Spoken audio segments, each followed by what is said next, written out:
A town of shadows.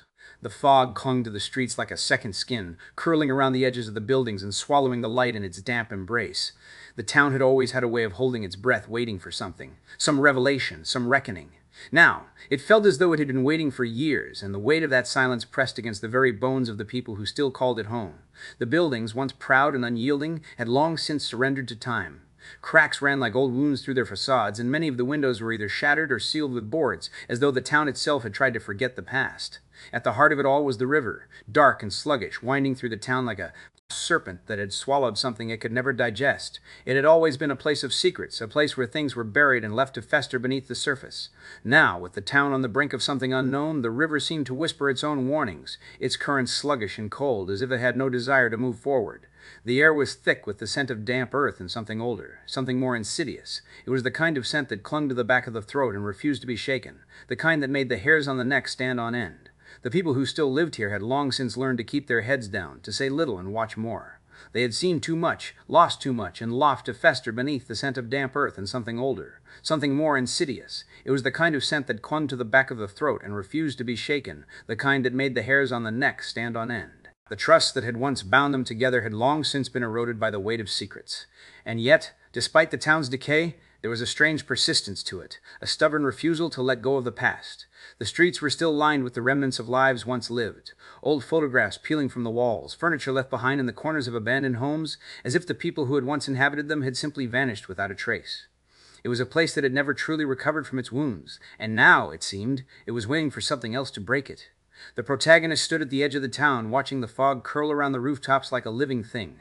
They had come back for reasons they could not yet name, but something in the air, in the way the town seemed to hold its breath, made them uneasy. They had left this place once before, and it had not been easy. Now, standing at the threshold of something they did not yet understand, they felt the familiar pull of doubt, the weight of uncertainty pressing against them like the fog itself. And in the distance, just beyond the river, something was waiting.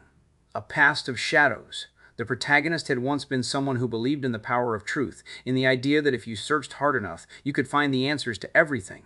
They had been a journalist, someone who had spent years chasing stories, peeling back the layers of lives that others had buried. But that was a long time ago, before the town had changed, before the weight of its secrets had settled on their shoulders like a shroud. Now, they were just another ghost lingering at the edges of the place, watching, waiting, uncertain of what they were looking for. Their past was a tapestry of broken promises and unspoken regrets, each thread woven with the kind of bitterness that only time could deepen. They had once trusted people, real people, not the faceless figures they now saw in the fog. They had believed in the possibility of redemption, in the idea that even the most broken could be made whole again. But the town had taught them otherwise. It had shown them how easily trust could be shattered, how quickly the truth could be buried beneath layers of half-truths and half-remembered lies. They had left this place once, determined to escape the weight of its history, but the past had a way of finding you. No matter how far they ran, the town always seemed to pull them back, its whispers curling around their ankles like a chain. And now, standing at the edge of its decay, they felt the same old unease, the same old doubt gnawing at the edges of their mind. They had come back for reasons they could not yet name, but they knew one thing for certain. This town had never been kind to those who tried to leave. It had a way of making sure its secrets were never truly forgotten, of ensuring that those who had walked away would one day be pulled back into its web. And as they looked out over the river, watching the fog curl around its surface like a living thing, they could not shake the feeling that something was waiting for them, something that had been waiting for years. But they were not the only one who had returned. Others had come back too, drawn by the same unspoken pull, the same lingering questions that had never found their answers. Some had stayed, others had left again, but none had ever truly escaped the town's grip. And as the protagonist stood there, watching the fog rise and fall like a slow, deliberate breath, they felt the weight of their own doubts pressing against them, a constant reminder of how little they truly understood. They had come back to find the truth, but they were beginning to wonder if the truth had ever been worth the cost. The disappearance that shouldn't have happened. It started with a name. Eleanor Hart, a woman who had once been a fixture in the town's social circle, someone who had lived and breathed the life of the place before vanishing without a trace. She had been a teacher, a mother, a neighbor, someone who had never raised a hand in anger, who had always seemed to carry the weight of the world with a quiet dignity. And yet one morning she was gone. No note, no sign of struggle, no indication that she had left of her own accord. Just an empty house, a locked door, and a silence that seemed to stretch for miles. The town had tried to ignore it at first, as if pretending the disappearance hadn't happened would make it so. But the silence was not enough. People whispered in the grocery stores, their voice the life of the place before vanishing. If they feared the very act of speaking the name would summon Eleanor back from the void, they spoke of her in the past tense, as though she had already become a ghost, a figure who no longer belonged to the living world. And yet, no one could say for certain where she had gone or why. The protagonist had heard the rumors before they had even returned to the town. Stories passed between neighbors like secrets that had been buried too long. Some said she had left of her own accord, that she had grown tired of the place, tired of the way the town had never let her be who she wanted to be. Others said she had been taken, that someone had taken her and never let her go. But the most unsettling rumors were the ones that came from people who had seen her. People who had claimed to have seen her in the fog, in the shadows, in places where no one else could see. The protagonist had not come back to the town for Eleanor Hart, but something about her disappearance had pulled them in regardless. It was not just the mystery of it, the way it had left the town in a state of uneasy silence, but the way it had made them feel, like they had been waiting for this, like they had been waiting for something to break the surface of the town's carefully constructed lies. They had spent the first few days in the town trying to avoid the story, to focus on the things they had come back for, but the more they tried to ignore it, the more it seemed to follow them. They found themselves walking past Eleanor's house more often than they could explain, stopping to look at the windows, the door, the way the fog curled around the edges of the house like a living thing. They listened to the stories, the half-truths, the way people spoke of her as though she had never existed. And then, one evening, they saw her, not in the way they had expected, not as a ghost or a figure from the past, but as a name on a list, a name that had been buried beneath layers of silence and fear. A name that had been buried beneath layers of silence and fear. And as they stood there, staring at the name, they knew that the mystery of Eleanor Hart was not just a story. It was something else entirely, something that had been waiting for them all along. Secrets beneath the surface.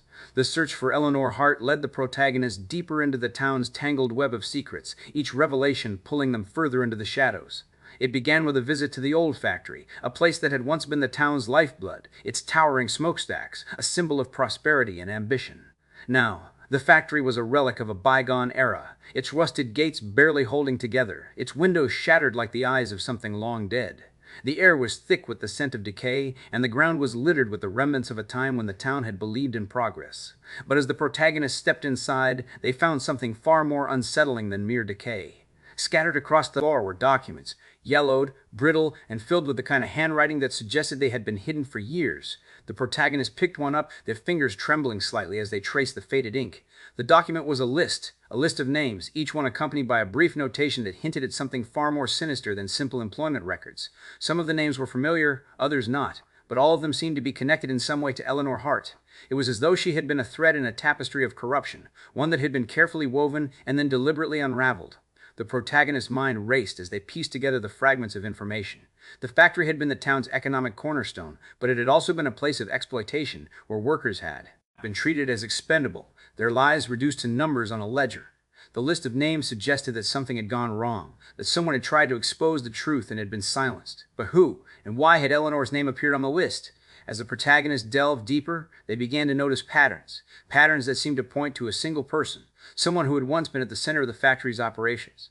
The name was familiar, though the protagonist could not place it immediately. It was a name that had been spoken in hushed tones, a name that had been avoided in the town's collective memory.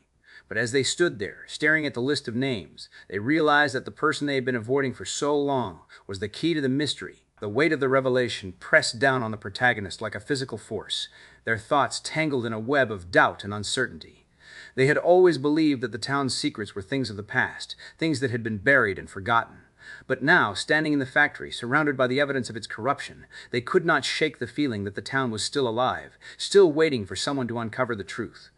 The protagonists left the factory that night, their mind a storm of questions and possibilities. They knew they had to find the person whose name had been on the list, but they also knew that doing so would mean confronting the very thing they had been trying to avoid for so long. The town had always been a place of shadows, of secrets that had been hidden for reasons they could not yet understand. But now, as the fog curled around the edges of the town, the protagonist could feel the weight of those secrets pressing against them, demanding to be known. The man in the shadows, the man who had once been at the center of the factory's operations, was not someone the protagonist had expected to find. His name was Thomas Greaves, a figure who had long since faded from the town's memory, his presence erased as if he had never existed. But now, as the protagonist stood outside his house, a crumbling structure that had once been grand, they felt the weight of his absence pressing against them. The house was a relic of a different time, its windows dark, its front door slightly ajar as though it had been waiting for someone to return. Thomas Greaves had been a man of contradictions, someone who had once been respected and feared in equal measure. He had been the factory's overseer, the man who had made the decisions that had shaped the town's fate. But there had been whispers about him, rumors that had never been proven, that had been buried beneath layers of silence. Some said he had been involved in the factory's corruption, that he had known the truth and had done nothing to stop it. Others said he had been a victim, someone who had tried to expose the wrongs of the past but had been silenced before he could speak. The protagonist had never met him, but they had heard enough to know that he was a man who had left a mark. You could find the answers to everything. But now, standing in the presence of a man who had once been at the center of the town's corruption, they were beginning to wonder if the truth was something that could ever be trusted. They had spent years chasing stories, peeling back the layers of lives that others had buried, but now they found themselves caught in a web of half-truths and unspoken fears, unable to tell where the truth ended and the lies began. Their mind raced with the possibilities, each one more unsettling than the last. Had Eleanor Hart been taken by someone in the town, someone who had wanted to silence her? Or had she left of her own accord, unable to bear the weight of the secrets that had been kept from her? The thought of her disappearing without a trace, without a word, without a sign of struggle, filled them with an unbearable sense of unease. And then there was Thomas Greaves. He had been a man who had once held power, who had made the decisions that had shaped the town's fate. But now, standing outside his house, the protagonist could not shake the feeling that he was hiding something, that he was holding back the truth for reasons they could not yet understand. He had not answered their question, had not even looked at them directly, and that silence had only deepened the uncertainty that already gnawed at their mind. They had always believed in their own instincts, in their ability to see through the lies and uncover the truth. But now, as they stood there, watching the fog curl around the edges of the house, they felt the familiar pull of doubt. The same doubt that had haunted them for years. They had come back to the town believing they could find the truth, but now they were beginning to wonder if the truth had ever been worth the cost. And yet, despite the weight of their uncertainty, they knew one thing for certain. This was not the end of the search. Eleanor Hart was still missing, and the town was still holding its breath, waiting for something to break the surface of its carefully constructed lies. Whatever the truth was, it was still out there, waiting for them to find it. The breaking point. The fog had thickened, curling around the town like a living thing, as though it were trying to pull the protagonist deeper into the shadows. They stood outside Thomas Greaves' house, their breath shallow, their mind a storm of conflicting emotions. The weight of the past pressed against them, the weight of the town's secrets pressing down like a physical force. And yet, despite the uncertainty that had taken root in their mind, they knew they could not turn back now. They had spent years chasing the truth, peeling back the layers of lives that had been buried beneath the weight of silence. But this time, it was different.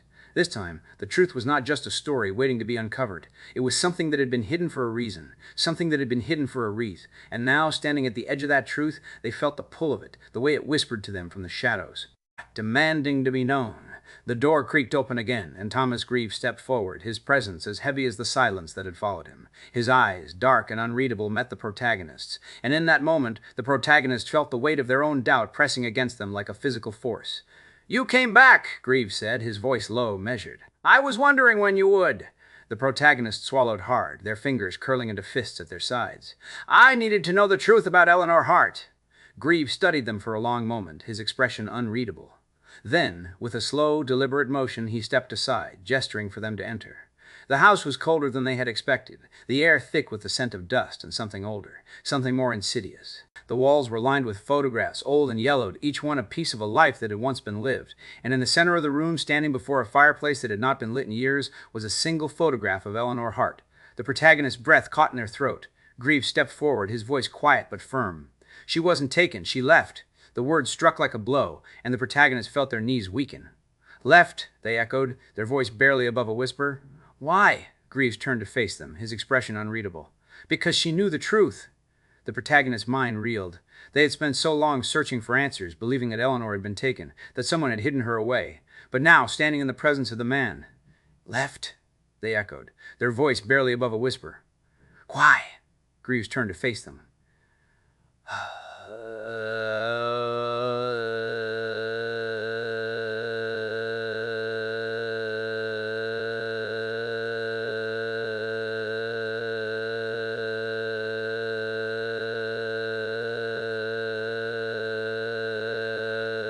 Who had once been at the center of the town's corruption, they realized that the truth was far more complicated than they had ever imagined. "She knew," Greaves continued, his voice steady, and she wasn't going to let that truth be buried again. The protagonist's heart pounded in their chest, their thoughts a storm of questions and possibilities. They had come back to the town believing they could find the truth, but now, standing in the presence of the man who had once held power over the town's fate, they realized that the truth was not something they could simply uncover. It was something that had been hidden for a reason, something that had been kept from them for years. And as they looked at the photograph of Eleanor Hart, standing alone in the flickering light of the fireplace, they knew one thing for certain: this was not the end of the search. It was only the beginning. The weight of truth. The protagonist stood in the dim light of the fireplace, their mind a storm of conflicting emotions. The truth had been laid bare before them, and yet it felt heavier than they had ever imagined. Eleanor Hart had not been taken. She had left, choosing to walk away from the town and the secrets that had bound it for so long. But the weight of that revelation pressed against them, an unbearable burden that they could not shake. They had come back to the town believing they could find the truth, that they could uncover the answers that had eluded them for so long. But now, standing in the presence of Thomas Greaves, they realized that the truth was not something that could be neatly unraveled. It was something that had been hidden, buried beneath layers of silence and fear. And now that it had surfaced, it was not something they could simply walk away from. They had always believed in the power of truth, in the idea that if you searched hard enough, you could find the answers to everything. But now, as they stood there, staring at the photograph of Eleanor Hart, they felt the weight of their own doubts pressing against them. Had they come back for the right reasons? Had they been chasing the truth because they believed in it, or because they had been afraid of what they might find? Thomas Greaves watched them, his expression unreadable. "You can't change the past," he said, his voice quiet but firm. "You can only decide what to do with the truth now." The protagonist exhaled slowly, their fingers tightening around the edge of the fireplace. They had come back to the town believing they could find the answers, but now they understood that the truth was not something that could be held in their hands. It was something that had been left behind, something that had been waiting for them to find it. And as the fog curled around the edges of the house, as the silence stretched between them, they knew that they would never be the same again. The echo of shadows. As the protagonist stepped out of Thomas Greaves' house, the fog wrapped around them like a second skin, thick and unrelenting. The town still stood in the distance, its buildings hunched and weary, its streets lined with the remnants of lives that had long since been buried. But now, the protagonist saw it differently. They had come back to the town believing they could find the truth, that they could uncover the answers that had eluded them for so long. And yet, the truth had not been a simple thing to grasp. It had been a weight, a burden that had pressed down on them from the moment they had first set foot in the place. Gillian Flynn's work had always been about the spaces between the lines, the places where the truth was never quite clear, where the boundaries between right and wrong blurred into something unrecognizable. Her characters were not heroes or villains, but people caught in the middle of something far more complicated than they had ever expected. And the protagonist had become one of those people now, standing at the edge of the town, their mind a storm of questions and possibilities, their heart heavy with the weight of what they had learned. They had always believed in the power of truth, in the idea that if you searched hard enough, you could find the answers to everything. But now, as they stood at the threshold of the town, they realized that the truth was not something that could be neatly unraveled. It was something that had been hidden, buried beneath layers of silence and fear. And now that it had surfaced, it was not something they could simply walk away from. The fog thickened, curling around the edges of the town, as if it were trying to pull them back into the shadows. And as the protagonists turned away, their minds still tangled in the weight of what they had found, they knew one thing for certain. This was not the end of the search. It was only the beginning. Do not forget to hit the like button and subscribe for more stories. Hit the notification bell to be notified of new stories when they become available. Feel free to leave a comment and tell me if you enjoyed the story and want to hear more like it.